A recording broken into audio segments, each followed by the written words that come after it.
बिस्मिल्लाहिर्रहमानिर्रहीम नहमदुहु व नुसल्ली अला मुहम्मद रसूलुल्लाहि करीम।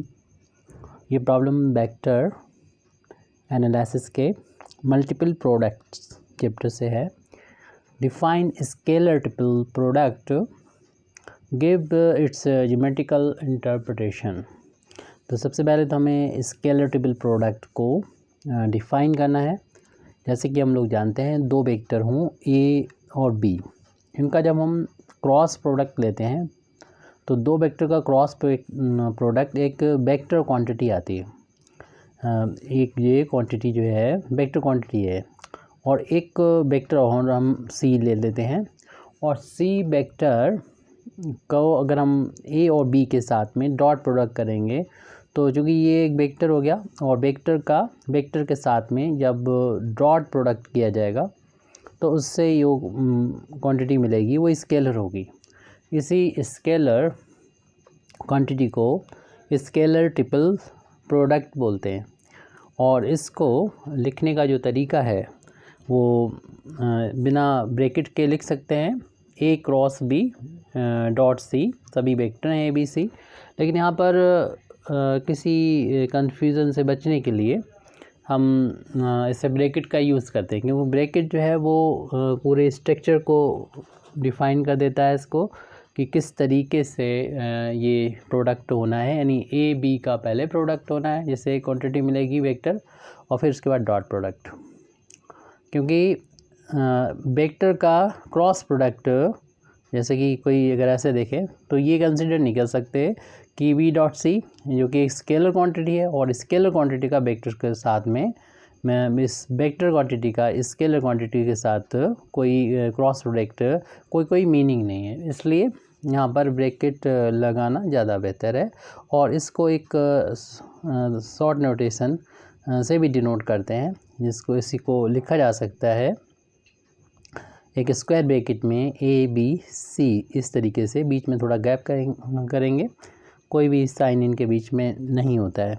तो ये एक नोटेशन है, और डेफिनेशन इनकी इसी बेस पर है, और आगे कुछ इसमें हम प्रॉपर्टी भी इसमें दे देते हैं कि इसमें ये कह सकते हैं कि ए क्रॉस बी, ये प्रॉपर्टी में हम शामिल कर लेते हैं।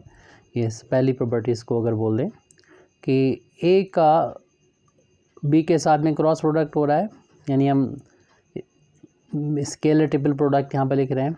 जैसे कि हम लोग जानते हैं कि एंटी कॉम्यूटेटिव प्रॉपर्टी से अगर इनके ऑर्डर को चेंज करते हैं, यानी बी और ए के, तो माइनस आ जाता है, यानी बी क्रॉस ए कर दिया जाएगा, और डॉट यहाँ पर सी जैसा था वैसे ही हमने लिख दिया। तो एक प्रॉपर्टी तो ये स्केलर ट्रिपल प्रोडक्ट की हमको मिल गई। अगर इसको इस स्क्वायर के फॉर्म में देखें तो इसे इस तरीके से भी लिख सकते हैं, ए बी सी और माइनस के साथ में ये बी ए सी। देख रहे हैं ऑर्डर चेंज हो गया, यानी साइक्लिक ऑर्डर जो होता है ए के बाद बी, बी के बाद सी, तो ए बी सी है। हालांकि अभी आएगा, आगे चल के हम डिटेल में इसको देख लेंगे। बी के बाद ए, यानी उल्टा जा रहे हैं तो निगेटिव आ रहा है। हालांकि अभी सीधा जब चलेंगे यानी साइक्लिक ऑर्डर में रहेंगे तब देखेंगे साइन सेम रहेंगे, लेकिन वो बाद में हम देखते हैं। दूसरी प्रॉपर्टी यहाँ पर हम देख लें कि ए क्रॉस बी, यानी स्केलर ट्रिपल प्रोडक्ट को लिख रहे हैं यहाँ पर, ए क्रॉस बी डॉट सी। तो इसमें डॉट प्रोडक्ट की प्रॉपर्टी जानते हैं। अभी हमने क्रॉस प्रोडक्ट की देख ली कि ये एंटी कॉम्यूटेटिव प्रॉपर्टी लगता है, जबकि डॉट प्रोडक्ट जो होता है ये एक वेक्टर है और दूसरा वेक्टर ये है, और डॉट प्रोडक्ट जो होता है कॉम्यूटेटिव होता है। तो कॉम्यूटेटिव प्रॉपर्टी से हम सी को पहले लिख सकते हैं, और ए क्रॉस बी ये दूसरा वेक्टर है ब्रैकेट में जो है उसे बाद में लिख सकते हैं। यानी इसको अगर देखें तो ए बी सी, इसको अगर हम एक स्क्वायर ब्रैकेट में इस तरीके से दूसरा जो नोटेशन है उस तरीके से लिखें तो ये हो जाएगा, और यहाँ पर सी ए बी। तो यहाँ पर देख रहे हैं कि अब की ऑर्डर साइक्लिक रहा, यानी सी के बाद ए और ए के बाद बी, तो वैल्यू सेम आ रही है। तो इन प्रॉपर्टी को भी हम कंसीडर करेंगे। इसको नंबर हमने डाल रखा, आगे ज़रूरत होगी तो इसको बुलाएंगे। फ़िलहाल अभी हमारा ज्योमेट्रिकल इंटरप्रिटेशन इस पर देख लेते हैं। प्रॉपर्टी हम बाद में भी देख लेंगे।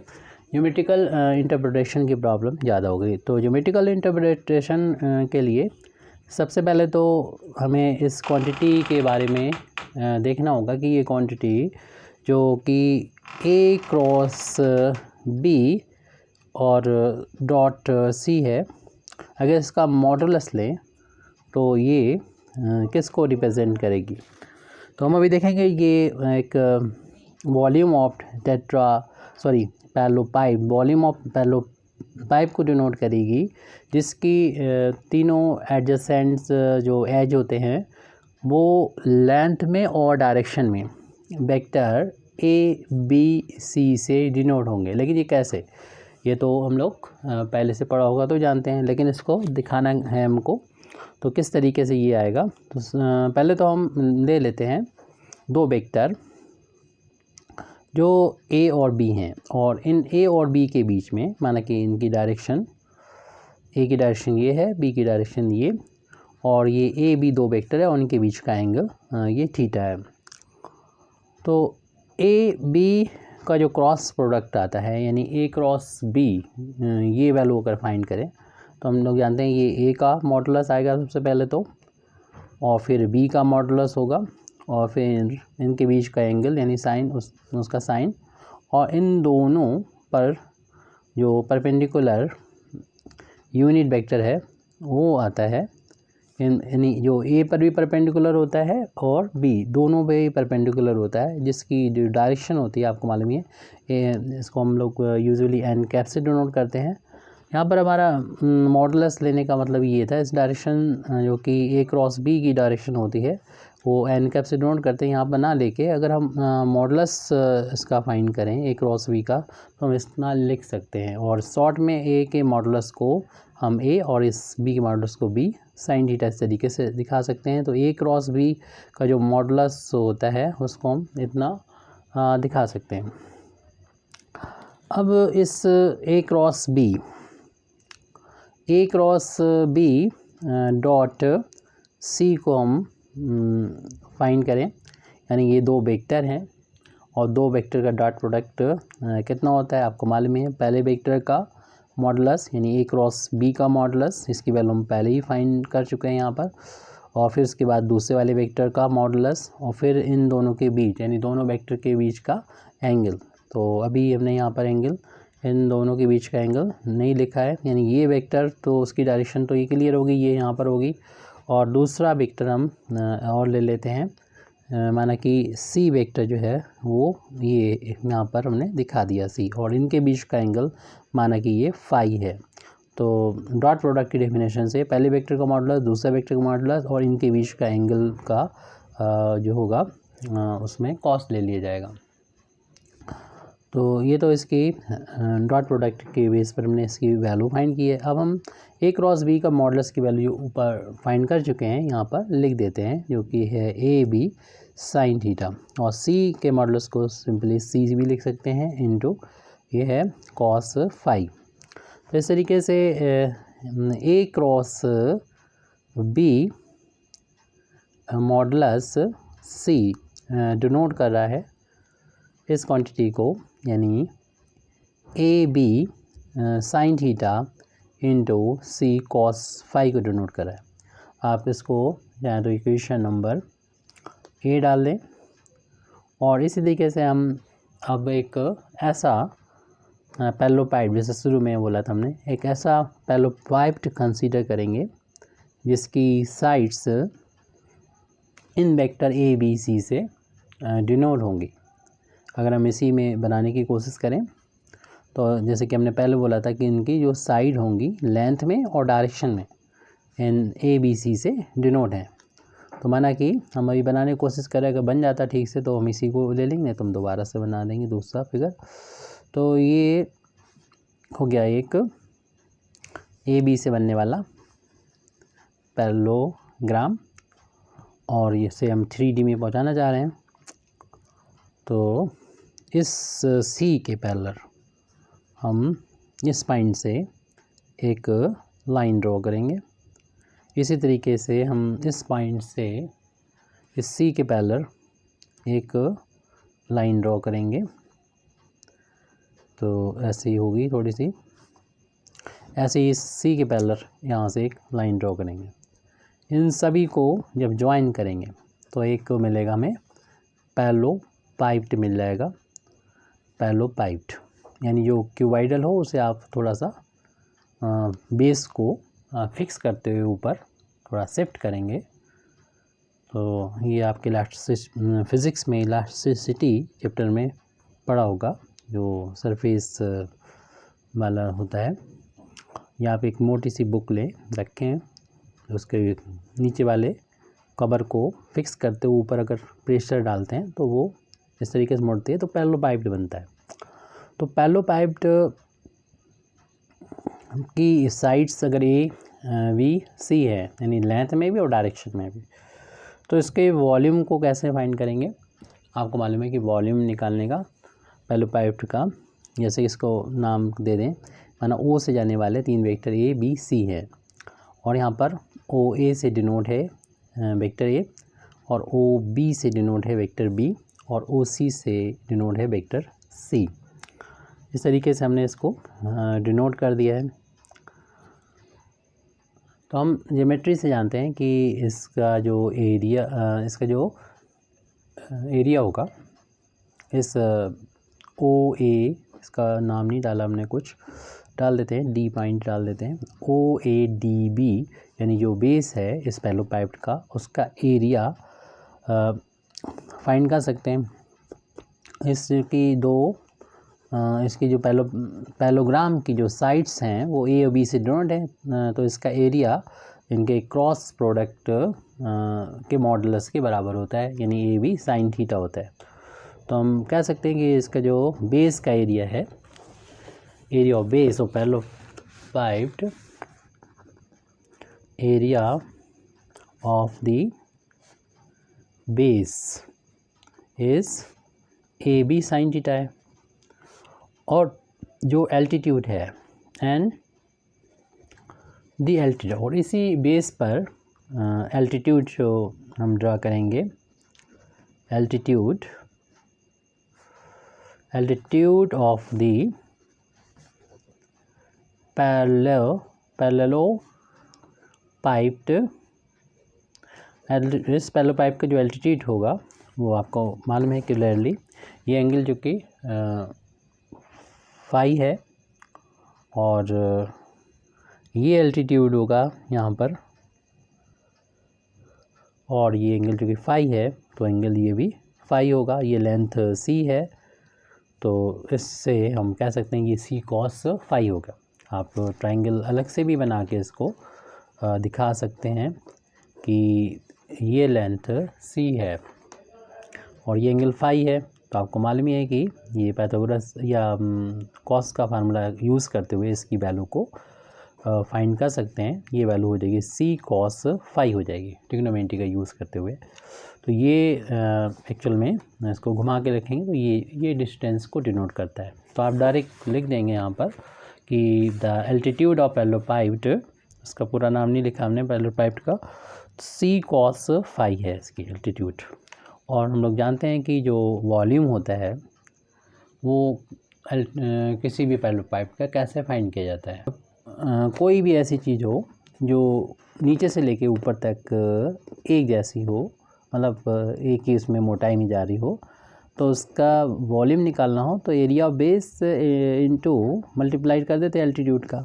तब हम कह सकते हैं वॉल्यूम ऑफ पैरेलल पाइप्ड, जो कि इनकी साइड ए बी सी से डिनोट है, यानी वेक्टर ए बी सी से, और उसका जो मॉडुलस होगा, मेरे कहने का मतलब ये है कि ये जैसे ओ ए वेक्टर है तो वो तो ए वेक्टर से डिनोट है, ओ ए की जो लेंथ होगी वो ए के मॉडुलस के इक्वल होगी, यानी ए के बराबर होगी। तो ये लेंथ ए, ऐसे अभी हमने सी लिख दिया था ये, तो उसका मतलब भी यही है कि सी वेक्टर का मॉडुलस है ये स्मॉल सी, जो कि ओ भी वेक्टर से डिनोट है। ओ सी वेक्टर जो है वो सी वेक्टर है, ओ सी वेक्टर जो है वो सी वेक्टर है, लेकिन ओ सी लिखेंगे तो इसका मतलब सी वेक्टर का मॉडुलस जो कि स्मॉल सी, जो कि हमने यहाँ पर लिख दिया था पहले। तो वॉल्यूम की बात चल रही थी, वॉल्यूम ऑफ पैरेलल पाइप निकालना है तो एरिया ऑफ बेस होता है area of base in multiplied by altitude. तो एरिया ऑफ बेस ऊपर लिखा जा चुका है ए बी साइन थीटा और एल्टीट्यूड थी सी कॉस फाई। तो इसको हम इक्वेशन नंबर बी डाल दें और इससे पहले हमने इक्वेशन नंबर ए डाला था। अगर हम बात करें फ्रॉम इक्वेशन नंबर ए और बी को एक साथ देखें तो राइट हैंड साइड दोनों इक्वल हमें नज़र आ रहे हैं, तो लेफ़्ट हैंड साइड भी इक्वल आएंगे। तो इस तरीके से हम कह सकते हैं यहाँ पर कि एरिया ऑफ देयरफॉर कह सकते हैं कि area of volume of parallelepiped जो है parallelepiped is equal to scalar to the scalar tabular product. लेकिन यहाँ पर कुछ ये पर्टिकुलर केस हो जाएगा, क्योंकि हमने ये मान के चले हैं प्रोडक्ट ए बी सी, यानी वैसे रखें ए क्रॉस बी डॉट सी के बराबर होगा। यानी हमने लिखा ये कि वॉल्यूम ऑफ पैरेललोपाइप जो है वो इक्वल होगा स्केलर टेबल प्रोडक्ट है। लेकिन अगर हम जैसे कहा कि ये पर्टिकुलर केस हो जाएगा, अगर हम जनरल केस की बात करें तो एंगल जो फाई है वो ज़रूरी नहीं कि एक्यूट एंगल हो। उस केस में कॉस जो फाई होगा वो पॉजिटिव भी हो सकता है और निगेटिव भी हो सकता है। तो इसलिए ए क्रॉस बी डॉट सी की जो वैल्यू है वो प्लस में भी आ सकती है, माइनस भी आ सकती है। लेकिन जो न्यूमेरिकल वैल्यू होती है वॉल्यूम की, वॉल्यूम तो चूँकि पॉजिटिव ही होता है, इसलिए हम इसे बिल्कुल जनरली इसको मतलब कहें इन जनरल केस में, तो देयरफॉर हम कह सकते हैं कि यानी यहाँ पर एक स्टेप आप लिख सकते हैं तो कि angle phi need not be acute, जरूरी नहीं कि एक्यूट हो। इसलिए a cross b dot c जो होगा वो plus minus volume of the parallelepiped होगा, पैरेललोपाइप्ड। तो पैरेललोपाइप को ये तो इसका ज्योमेट्रिकल इंटरप्रिटेशन जो है हो गया। लेकिन अगर हम इस अपने फिगर को देखें, जैसे हमने बेस इससे ले लिया था, ए क्रॉस बी किया फिर सी हो गया, तो जिस तरीके से हमने यहाँ पर ए क्रॉस बी किया फिर डॉट सी किया, तो बाई सिमेट्री से हम देख सकते हैं, बाई सिमेट्री अब यहाँ पर हम प्रॉपर्टी पे आ गए, यानी यहाँ पर कम्प्लीटली हो चुका था ज्योमेट्रिकल इंटरप्रिटेशन। अब हम दोबारा से प्रॉपर्टी पे लौट रहे हैं। जैसे हमने कहा शुरू में दो प्रॉपर्टी हो गई थी, अब यहाँ पर और इस फिगर से मिलता भी है ये ज्योमेट्रिकल, तो इसको बाद में बताना ही ज़रूरी था। तो जो सिमेट्री से हम कह सकते हैं कि ए क्रॉस बी डॉट सी, इसको अगर हम इस बेस को पहले ले लेते, इसे बेस मानते बी ओ सी वाले को, तो ये फिर ए इस वाले से हमें एल्टीट्यूड ड्रॉ करना पड़ता, तो इसकी वैल्यू यानी बी क्रॉस सी वैल्यू आती और डॉट में ए आ जाता है। इसी तरीके से अगर हम सी और ए को लेते तो डॉट बी के साथ देना पड़ता है, यानी ये तीनों वैल्यू आपस में बराबर है, इसको बराबर है, इक्वल हैं। इसको हम ऐसे भी दिखा सकते हैं A B C equal to B C A, इसको भी दिखा सकते हैं सी ए बी, यानी ये नोटेशन हमने स्क्वायर ब्रैकेट वाला यूज़ किया, ऐसे भी कर सकते हैं।